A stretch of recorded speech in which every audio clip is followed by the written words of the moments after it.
नमस्कार. श्री स्वामी समर्थ सर्वांना. उद्या आहे चैत्र शुद्ध नवमी, म्हणजेच साक्षात प्रभू श्रीरामांचा जन्मोत्सव रामनवमी.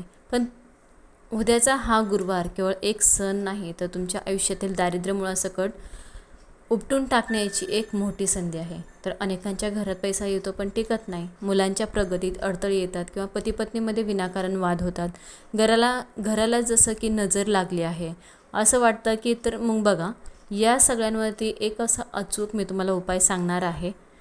यासाठी तुम्हाला व्हिडिओ शेवटपर्यंत नक्की बघायचा आहे, कुठेही स्किप न करता. उद्या सकाळी सूर्योदयापूर्वी तुम्हाला तुमच्या घराच्या उंबरठ्यावर हा उपाय करायचा आहे. फक्त एक साधी वस्तू तुमच्या नशिबाचे कुलूप उघडू शकते. कुलपाची चावी एकदम लहान असते, पण असं म्हटलं जातं की पूर्ण घर ते कुलूप सांभाळतं.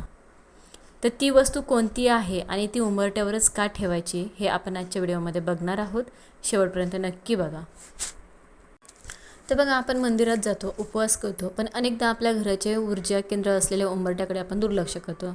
तर उद्या आहे गुरुवार, रामनवमीचा शुभ मुहूर्तावरती सूर्योदयाच्या पवित्र वेळी तुम्हाला तुमच्या घराच्या मुख्य उंबरठ्यावरती फक्त एक खास अशी वस्तू ठेवायची आहे. तर ही वस्तू म्हणजे दुसरं काही नसून चिमूटभर हळद आणि एक चांदीचं नाणं. तुमच्याकडे जर उपलब्ध असेल तर तुम्ही चांदीचं नाणं ठेवा, नसेल तर साधा 1 रुपयाचा शिक्का ठेवला तरी पण चालेल. तर हा उपाय कसा करायचा, ह्याच्यामध्ये कोणती चूक होऊन द्यायची नाही, ते आपण बघून घेऊया. सकाळी लवकर उठून स्नान आटोपल्यानंतर सर्वात आधी आपल्या घराचा मुख्य उंबरठा स्वच्छ पाण्याने पुसून घ्या. उंबरठा हा केवळ लाकडाचा किंवा दगडाचा तुकडा नाही, तर तो लक्ष्मीचा उंबरठा आहे. तिथली धूळ आणि घाण म्हणजे प्रगतीतला अडथळा असतो. तर एका छोट्या पितळेच्या किंवा काचेच्या वाटीत थोडे शुद्ध पाणी घ्या. त्यात घराच्या देवघरातील शुद्ध हळद मिसळा. हळद ही साक्षात सौभाग्य आणि शुद्धतेचे प्रतीक आहे. तर या हळदीच्या पाण्याने उंबरठ्यावरती आपल्याला डाव्या आणि उजव्या बाजूला थोडं सिंचन करायचं आहे. उंबरठ्याला हळदी लेपन करायचं आहे. उद्या सकाळी आपला वार गुरुवार असल्यामुळे आपल्या स्वामींचा वार आहे, त्यामुळे आपल्याला उंबरठ्याला हळदी लेपन करायचं आहे. तुमच्या उजव्या हाताच्या अनामिका बोटानं उंबरठ्याच्या अगदी मध्यभागी एक छोटे आणि सुबक स्वस्तिक काढायचं. स्वस्तिक हे 4 दिशांकडून येणाऱ्या शुभ लहरीचे प्रतीक आहे. तर हे स्वस्तिक काढताना मनात ओम नमो भगवते वासुदेवाय किंवा जय श्रीराम असा नामजप चालू ठेवायचा आहे. आता त्या स्वस्तिकाच्या बरोबर मध्यभागी ते चांदीचं नाणं किंवा 1 रुपयाचा शिक्का ठेवा. त्यावर चिमूटभर अक्षता म्हणजेच अखंड तांदूळ ठेवायचे आहेत. अक्षता म्हणजे ज्याचा क्षय होत नाही, म्हणजेच तुमची संपत्ती कधीही कमी होणार नाही. तर ते तांदूळ तुम्हाला तिथे ठेवायचे आहेत.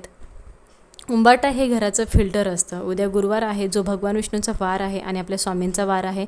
आणि रामनवमी म्हणजेच विष्णूंच्या राम अवताराचा जन्म. जेव्हा तुम्ही हळद आणि नाण्याचा हा विधी करता, तेव्हा तुम्ही घरातली जी गरिबी आहे आणि जी नकारात्मकता आहे ती तिथेच म्हणजे बाहेर काढता. आणि घराबाहेरची जी नकारात्मकता आहे, गरिबी आहे, ती घरात येत नाही, तिथंच थांबते. हळदीचा पिवळा रंग गुरुग्रहाला बलवान करतो, ज्यामुळे पतीच्या नोकरीत किंवा व्यवसायात यश मिळते. आणि ते नाणे साक्षात लक्ष्मीला आमंत्रण देते. हा उपाय केल्याने तुमच्या घरातील पैशाची चणचण संपते, मुलांच्या शिक्षणात एकाग्रता येते आणि घरातील कटकटी कायमच्या थांबून जातात. सुख समृद्धीचा वास सुरू होतो आपल्या घरामध्ये. तर हा उपाय उद्या सकाळी 9 वाजेच्या आत केला तर त्याचे फळ कित्येक पटीने जास्त मिळते. हे करायला विसरू नका. नक्कीच आवर्जून हा तुम्ही उपाय करा. दुसरा उपाय करायचा आहे आपल्याला गंगाजल. जर घरात सतत कटकटी होत असेल तर उद्याच्या दिवशी हा उपाय नक्की करा. एका तांब्याच्या कलशामध्ये साधे पाणी घ्या आणि त्यात फक्त 2 थेंब गंगाजल टाका. रामाच्या फोटोसमोर बसून रामरक्षा स्तोत्र किंवा श्रीराम जय राम जय जय राम या मंत्राचं जप करा. आणि हे अभिमंत्रित झालेलं पाणी आपल्या घराच्या प्रत्येक कोपऱ्यामध्ये शिंपडायचं आहे. उरलेलं पाणी तुळशीला अर्पण करा. यामुळे घरातील नकारात्मक ऊर्जा जी आहे ती नष्ट होऊन घरात सकारात्मकतेचा संचार होतो. जर तुम्हाला वाटत असेल की घराला कोणाची नजर लागली आहे, तर हा एक गुप्त उपाय करायचा. उद्या दुपारी 12 वाजता राम जन्माच्या वेळी एका छोट्या पिवळ्या कापडामध्ये 2 लवंगा, 1 सुपारी आणि 1 पिवळी मोहरी बांधायची. तर ही पोटली प्रभू श्रीरामांच्या चरणाशी ठेवायची. तुमची जी काही इच्छा असेल मुलांच्या प्रगतीविषयी किंवा पतीच्या कामाविषयी ती मनात बोला. पूजा संपल्यानंतर ही पोटली तुमच्या घराच्या मुख्य दरवाजाच्या आतून बांधायची आहे. तर हे तुमच्या घरासाठी एक सुरक्षा कवच म्हणून काम करेल आणि संकटांना घराबाहेरच थांबवेल. तर उद्याच्या रामनवमीचा हा दुग्ध शर्करा योग घालवू नका. हे साधे पण प्रभावी उपाय तुमच्या आयुष्यात मोठा बदल घडवू शकतात. श्रद्धेने आणि भक्तीने केलेले छोटेसे कार्यसुद्धा ईश्वराला प्रिय असते. हा व्हिडिओ कसा वाटला नक्की मला सांगा आणि एक लाईक करा.